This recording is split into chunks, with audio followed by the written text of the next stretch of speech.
Good morning, everybody. It is Miss Abigail here, and I cannot believe that we actually have finished our series on prayer. And so today we're going to start talking about some other things in the Bible. And right now, there's a lot of crazy things going on. We don't exactly know what's going to happen from one week to the next.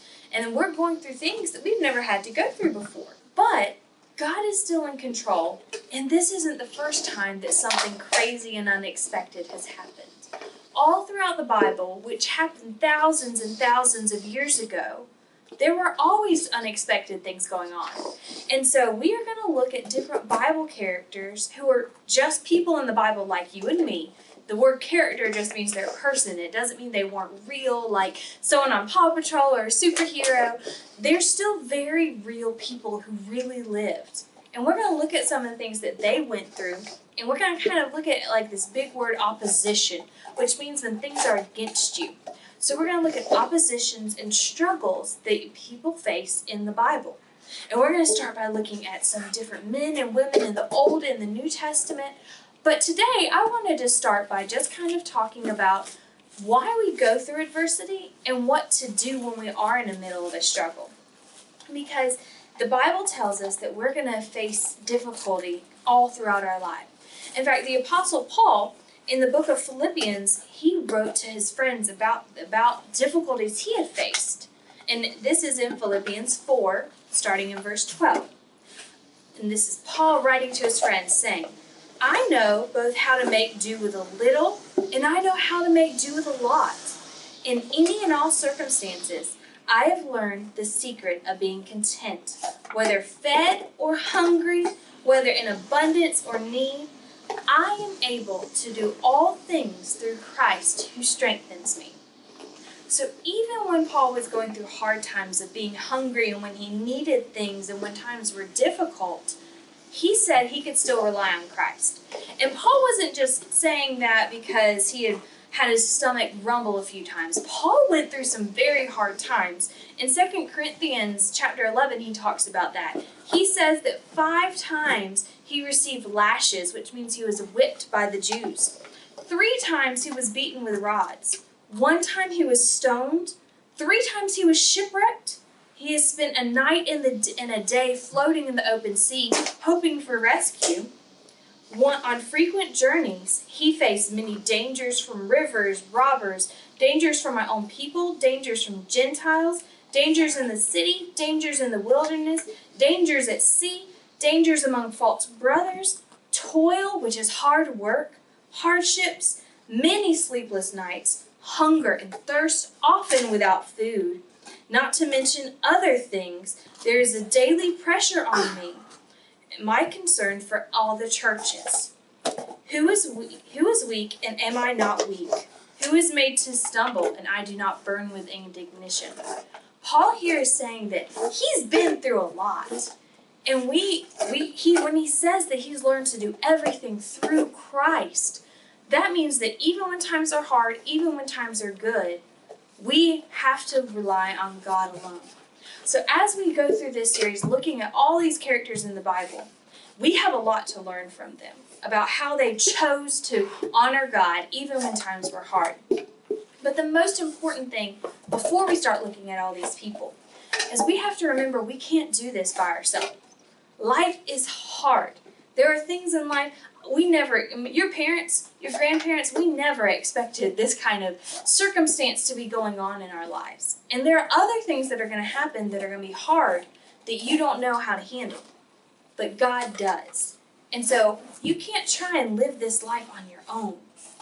But God is here to do it with you. And He is here by your side the whole time.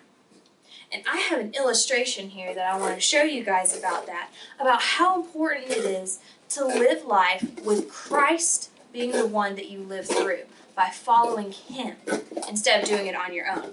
So I need my helper to come on up so I can show you all how to do this. Hello. Hello everybody, John Harrison is here. Don't put it in yet, we got to tell them what it's about first. And we're going to show you 2 different ways of living. So we have this orange right here, and what's still on this, don't put it in yet, what's still on this orange, John Harrison? I don't know. It's skin. Thin. And is it heavy? Yeah. Yeah, it's heavy. What about this one? With no. No skin? And which one feels heavier? That one feels heavier? Or the one with skin feels heavier? That one still feels heavy. So we have 2 buckets of water here. John Harrison's going to put the orange with skin and the orange without skin in at the same time. Not yet. Which one do you think is going to float and which one do you think is going to sink? You don't tell them because you saw this secret earlier. So, John Harrison, go on and put them in. So which one sank, John Harrison? The one without skin. And which one's floating? With skin. That is so cool looking. What's this? You push it down and it pops right back up. Look at that. So this reminds us, when we try and do life and hold on, buddy. When we try and go through life on our own without God's protection, we'll sink. When the hard things come, we won't be able to make it through. No.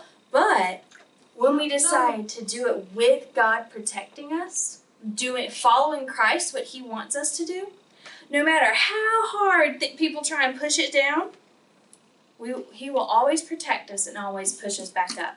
Now, as you can see, you're still surrounded by water. You still go through things that are hard, but God is there with you to protect you. Mommy, I just pushed it down. So, John Harrison and I now are going to make a craft to show you guys to remind you that you have to do everything through Christ.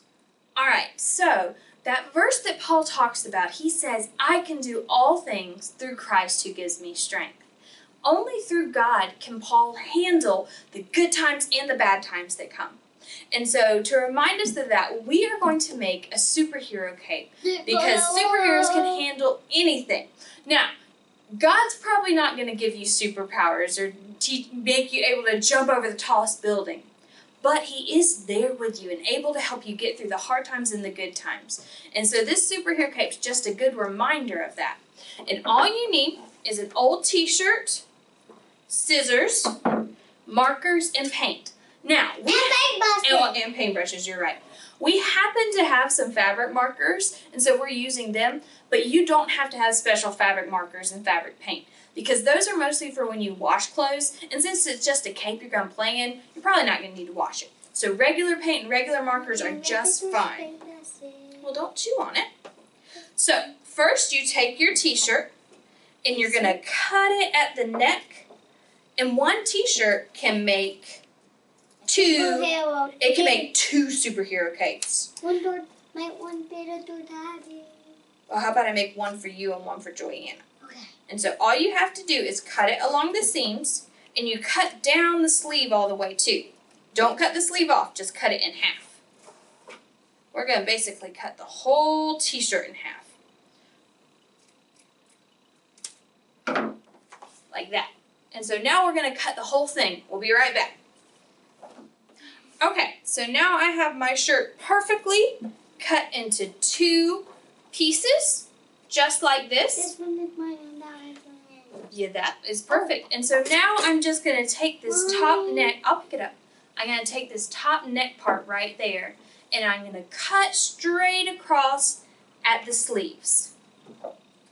So I'll hold it up and show you what I mean in just a minute. You just cut right across here. And you don't have to cut it perfect in a straight line. Because am I cutting in a straight line, John Harrison? Yes. Oh, well, thank you. So it's just straight across like that. And you can leave the sleeves because you'll use the sleeves to tie it around your neck so it'll stay like a good superhero cape. All right? So we're going to, you see how we have a picture on the back? So we're going to decorate it on the other side so that we don't have our picture showing. Mommy, I wanted that away this all doors. Yeah. But Mommy, I'm gonna do all the superheroes. Yes. So I'm taking the marker, and this is the only part that you don't necessarily have to do, but to remind us of our lesson, I'm just going to take our marker and I'm going to write through Christ on the top of it. Mommy, I wanted Yeah, you can go on and decorate. And so you can write part of the Bible verse on there to remind you. Use a different one. To remind you that you can handle anything, that God is in control, whether it's good times or bad times or hard times or easy times. You can do all of it and handle it if you're doing it with Christ. So I'm just writing through Christ on here while John Harrison gets started decorating on his part. And if you're having trouble with your t-shirt sitting still, you can tape it down on the table so it won't wiggle around. Oh, then this died. Well, we'll just hold ours careful. Or do then hold your stuff up. That's right. Here, can I show them this part real quick? Alright, let me pick it up. So you see at the top it says through Christ. So we're going to finish decorating ours with the marker and the paint real quick. Mommy. So here is our finished superhero cape. And once it dries, we're going to tie it on John Harrison and he'll be able to wear it and play. And when he does, he'll be able to remember that he through Christ, you can handle Mommy, through Christ, you can handle any situation, whether it's hard or whether it's easy. And so right now, we're going to close in prayer. You ready, John Harrison? Let's bow our heads real quick. I know it. Just really quick. Dear God, thank you so much for everything you have given us. Help us right now as the coming weeks we learn about different people who you have loved and they have leaned on you when bad times came. In your name we pray. Amen. We love you guys and hope to see you soon.